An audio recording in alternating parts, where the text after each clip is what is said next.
Chicos, buenas tardes. El día de hoy vamos a seguir con toda la explicación de nuestras teorías de la biodiversidad.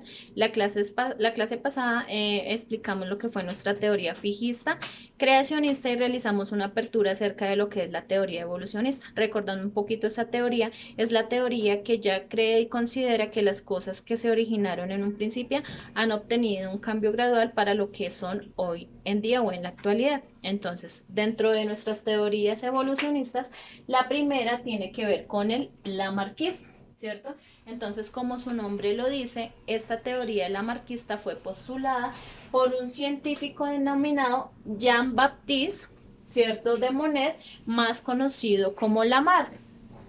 Él en su libro de zoología entonces da las primeras ideas lamarquistas que tienen que ver con lo siguiente. Primero, el ambiente produce modificaciones de los caracteres. ¿Qué quiere decir eso? Que la naturaleza actual no es una naturaleza estática, sino que está condicionada todo el tiempo por cambios, ¿cierto? Y esos cambios propenden a que los organismos, para poder sobrevivir, tiendan a producir cierto tipo de adaptaciones o cierto tipo de cambios que ayudan a, digamos que la preservación de la especie y el poder habituarse a los cambios específicos que demanda cierto ecosistema. Entonces dice, las condiciones ambientales varían a lo largo del tiempo.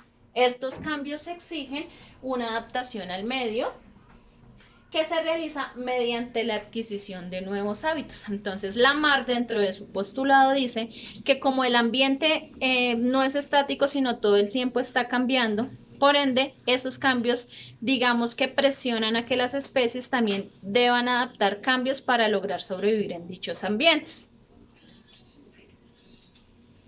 Segundo, la función crea o moldea órganos. Entonces, ¿qué nos decía Lamarck? Lamarck nos decía que esas necesidades que se presentan en los diversos ecosistemas hacen que los organismos, por necesidad, creen unos órganos, ¿cierto? Para poderlos, digamos que instaurar y que esos órganos sirvan para su supervivencia. Y que por otro lado, los órganos que no se estén utilizando o los organismos no los pongan en funcionamiento tienden a desaparecer. Entonces él decía, los nuevos hábitos permiten el desarrollo de determinados órganos. Los órganos se desarrollan en la medida que se usan y tienden a atrofiarse por desuso.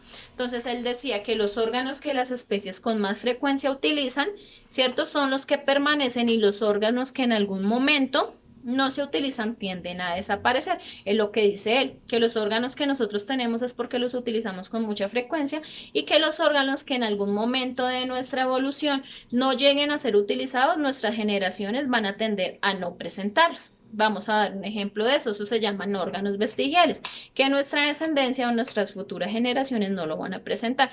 Un ejemplo dado de un órgano vestigial son las muelas cordales, ¿cierto? La mayoría de nosotros las presentamos, pero en la actualidad existen algunos bebés que ya están naciendo sin las muelas cordales. ¿Por qué? Porque es, digamos que una parte del organismo que se considera que no tiene una funcionabilidad, digamos que importante, sino que simplemente nacen porque tienen que nacer y lo único que hacen es montar los dientes, pero no tienen ningún tipo de función de, digamos, de triturar comida, de agarre o demás.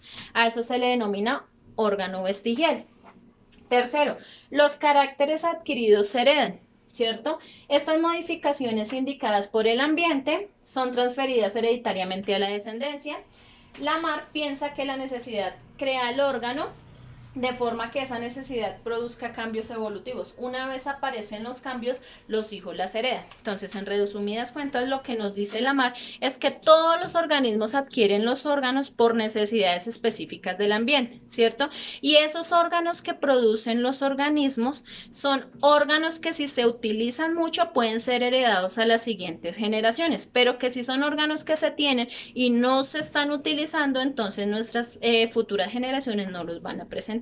Entonces él dice que los órganos se producen solo por necesidad, no porque ya vengamos morfológica y fisiológicamente estructurados de esa manera. Y el ejemplo más común que daba él era el siguiente. Entonces, antiguamente existían unas jirafas con una morfología de cuello corto, ¿cierto?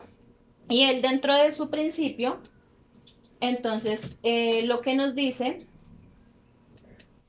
es que como las frondas de los árboles son tan altas, digamos que las jirafas por necesidad tuvieron que presentar un cambio morfológico en su cuello alargándolo, ¿cierto? Y por eso es que hoy en día existen jirafas con cuello largo, es decir, ellas por necesidad y presión ambiental tuvieron que alargar su cuello para poder alcanzar las frondas de los árboles y una vez esas especies adquirieron, digamos que ese cambio adaptativo, las futuras generaciones ya empezaron a nacer con los cuellos largos. Vamos a dar otro ejemplo. Según lo que Lamarck dice, es que si por ejemplo yo estoy expuesta al sol todo el día y mi tez se pone morena, ¿cierto? Quiere decir que mi futura generación ya va a nacer con la piel morena. Otro ejemplo que él daba, de acuerdo a lo que dice en su postulado, es que, por ejemplo, un herrero que todo el tiempo está utilizando el brazo derecho y martillándolo, quiere decir que morfológicamente puede producir más músculo en ese brazo que en el brazo izquierdo. Entonces, al tener este brazo más grande, porque es el brazo que más utiliza, nuestra descendencia puede salir con la misma característica, es decir, que mis hijos van a salir también con el brazo largo. Eso es lo que dice Lamarck. Los órganos que producimos los producimos por necesidad, ¿cierto? Y una vez los tengamos, nuestras futuras generaciones pueden presentar esos cambios que nosotros por adaptación y evolución presentamos. Y el ejemplo común de él, entonces, era el de las jirafas, que eran de cuello corto, por presión ambiental lo tuvieron que alargar, y una vez lo alargaron, entonces todas las jirafas que existen en la actualidad ya presentan ese cuello largo. El neolamarquismo sería nuestra segunda teoría evolucionista.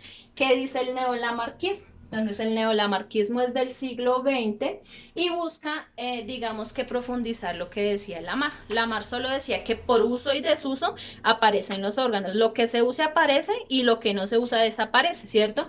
Pero el neolamarquismo dice que uno no puede producir eso esporádicamente o azarosamente, sino que eso debe venir de un producto hereditario por caracteres adquiridos en la genética, ¿cierto? Entonces, según lo que decía el neolamarquismo, los cambios en la materia genética no se producen al azar, sino como consecuencia de los cambios aparecidos en los fenotipos a causa del esfuerzo que realizan los seres vivos para adaptarse al ambiente. Es decir, los cambios no se producen solo morfológicamente, sino que deben venir con una línea evolutiva en el carácter genético de ADN y ARN. Si no está empaquetado en el ADN y en el ARN, posiblemente no pueda ser transferible a nuestras futuras generaciones. A pesar de que existen partidarios del neolamarquismo, algunos zoólogos y paleontólogos como Wittenberg, Grace y Bouyer y la mayoría de los científicos consideran imposible que un carácter adquirido mediante el esfuerzo individual, que era lo que hablábamos, pueda alterar el ADN y hacerse hereditario. Entonces, digamos que el neolamarquismo fue la teoría que echó abajo el lamarquismo, porque dice que eso no se puede dar transitoriamente por esfuerzos físicos o por adquisición morfológica y ser transmitido, sino que debe venir empaquetado en un código genético para poder ser transmitible a nuestros hijos. Nuestra tercera teoría, y que es muy popular, yo creo que es la más escuchada por ustedes, tiene que ver con el darwinismo. ¿Quién la propuso? Charles Darwin, ¿cierto? Es un científico que fue muy importante, ecólogo, naturalista, que fue muy reconocido porque realizó muchos viajes a las Islas Galápagos y allí se empezó a dar cuenta de que a pesar de que existiera la misma especie de aves, cada una tendría un pico diferente. Por mucho estudiar o con muchos años de estudio se dio cuenta de que esos picos los obtenían las especies para clasificar los diferentes tipos de alimentos que cada una necesitaba, ¿cierto? Entonces él empezó a acuñar que existían cambios evolutivos entre las especies y ya habló de lo que son árboles filogenéticos, es decir, de que existen unos ancestros comunes y que de esos ancestros comunes se empezaron a desligar el resto de las especies. Entonces, según el darwinismo, el largo cuello de las jirafas que decía Lamarck, ¿cierto? Que se originó gracias a causas desconocidas, no provienen solo porque se necesiten, sino tienen una trascendencia más importante. Durante las épocas en las que escaseaban los recursos alimenticios, solo sobrevivían las jirafas con su largo cuello, llegando a alcanzar las hojas más elevadas. Al reproducirse transmitía el carácter del cuello más alargado a los descendientes. Este proceso se ha mantenido generación tras generación hasta la actualidad. Lo que Charles Darwin propone es lo llamado o la llamada selección natural. La llamada selección natural es una teoría que nos dice que sobrevive el más fuerte, ¿cierto? Entonces Darwin decía que las únicas especies que sobrevivían eran las que se encontraban realmente adaptadas a los cambios del ambiente, ¿cierto? Y una vez estos organismos se encontraban las adaptaciones, podían transmitirla de generación en generación. Entonces,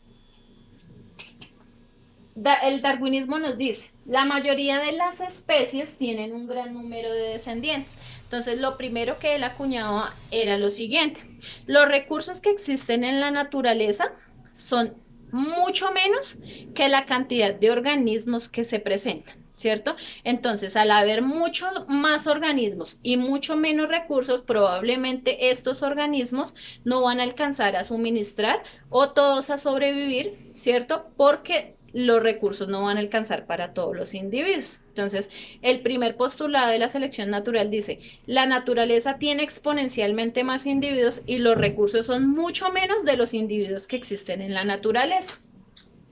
Entonces, los individuos de una misma especie no son exactamente iguales, hay siempre cierta variabilidad. Se produce una lucha por la supervivencia, es el segundo postulado. Entonces el segundo postulado dice que al existir más organismos y menos recursos, entonces los organismos van a empezar a pelear por los recursos existentes y solo los organismos que logran sobrevivir con los recursos que hay serán los más fuertes. Y esa es nuestra naturaleza en realidad, ¿cierto? El más fuerte siempre sobrevive, el que se logre adaptar mejor a las condiciones. Y el último postulado dice que los descendientes que logran, o digamos más bien, las especies que logran sobrevivir, ¿cierto? Esas especies transmiten su genética a las generaciones futuras. Entonces, lo que nos está diciendo Darwin no es que por necesidad las especies empiezan a producir ciertos órganos y si esos órganos se utilizan, entonces nuestras generaciones futuras los van a presentar, que es lo que dice Lamarck. Darwin dice, los organismos que por adaptación a las necesidades logren sobrevivir, es decir, son los más fuertes, y esos organismos que son los más fuertes pueden transmitir esas adaptaciones que presentaron para sobrevivir a sus generaciones futuras. En resumidas cuentas, dice, hay sobreproducción de individuos, ¿cierto? Quiere decir que hay más individuos que recursos. Muchos van a morir, ¿cierto? ¿Por qué muchos van a morir? Porque no todos van a suministrar los recursos existentes, sino solo los más ágiles y hábiles. Eso lleva a una lucha por la existencia porque todos van a querer sobrevivir y el fin último de la biología es vivir, ¿cierto? A eso se le denomina selección natural, ¿cierto? Entonces, existe variación de individuos, es decir, existen muchos individuos de muchas especies. Los individuos más aptos van a sobrevivir, que es supervivencia del más apto. Los individuos menos aptos van a morir, ¿cierto? Y esa supervivencia, es decir, los organismos que logran sobrevivir y digamos que utilizar los recursos que existen, pueden transmitir hereditariamente esas variaciones favorables a lo que son sus descendientes, produciendo algo denominado cambio gradual, ¿cierto? Y ese cambio gradual me puede dar origen a muchas más especies, evitando la extinción. Entonces, digamos que en un paralelo, y para hacerlo un poquito más claro, entonces Lamarck nos dice que nosotros por presiones ambientales empezamos a producir cosas que necesitemos, en este caso órganos. Y si los estamos utilizando frecuentemente, esos órganos pueden ser heredados a nuestras futuras generaciones. El neolamarquismo dice, no solo se puede heredar de forma física, es decir, no solo lo que tú produces por necesidad, como lo hicieron las jirafas que tuvieron que alargar el cuello, eso directamente va a pasar a las generaciones futuras, sino que esa trascendencia debe venir empaquetada en un código genético. Darwin nos dice, no producimos órganos y caracteres al azar, porque los necesitamos, simplemente que como la naturaleza digamos que provee unos recursos que son mucho menores que las especies que existen, entonces las especies que existen de alguna manera se deben adaptar y luchar por esos recursos, ¿cierto? Los más fuertes vivirán, los menos fuertes morirán y aquellos que sobrevivieron, ¿cierto? Sobrevivieron porque lograron adaptarse, obtener unos cambios morfológicos, fisiológicos y etológicos, y esas adaptaciones que presentaron para sobrevivir pueden ser, digamos que heredadas a las generaciones futuras. Y nuestra cuarta y última, digamos que teoría tiene que ver con el neodarwinismo. ¿Qué nos dice el neodarwinismo? El neodarwinismo dice que, digamos que Charles Darwin tiene toda la razón en algunos aspectos, pero que le hace falta valerse de lo que es la paleontología, es decir, del registro fósil de organismos que existieron en algún momento, que hace falta ayudarse de la genética, es decir, tener en cuenta todo lo que son los caracteres heredados, genes homocigotos, heterocigotos, genotipos, fenotipos, que debe ser una teoría más sistémica o más sistemática, es decir, que debe profundizarla un poquito más, y rechaza la teoría de los caracteres adquiridos, que es la de Lamarck, ¿cierto? Ya no se basa en el individuo, sino habla de poblaciones. Dice que las mutaciones son muy importantes para aportar a la variabilidad genética y que eso actúa a partir de la selección natural. Y dice que la evolución ocurre de modo gradual, en procesos largos. No podemos decir que hoy adquirí un órgano o una adaptación y ya mañana entonces mis generaciones la van a obtener. Y para culminar, entonces, el neodarwinismo dice que Darwin tiene la razón, ¿cierto? Pero que le hace falta entender todo lo que nos decía Mendel, es decir, le hace falta entender y anexar de que la genética es muy importante para poder hablar de caracteres o transmisiones hereditarias, ¿cierto? Y teniendo el compendio ya de los dos, sí podríamos hablar de algo que se llama neodarwinismo, hablando de una genética moderna, es decir, que lo que le hace falta a las teorías de Lamarck y de Darwin es hablar de que lo que se transmite a las generaciones futuras tiene que ver con ADN y ARN y no se da espontáneamente y al azar. Listo, chicos, entonces el día de hoy explicamos nuestras 4 teorías evolucionistas: lamarquismo, neolamarquismo, darwinismo y neodarwinismo. Entonces espero que haya quedado un poquito claro y si no, nos vemos el día jueves en nuestra asesoría. Muchas gracias.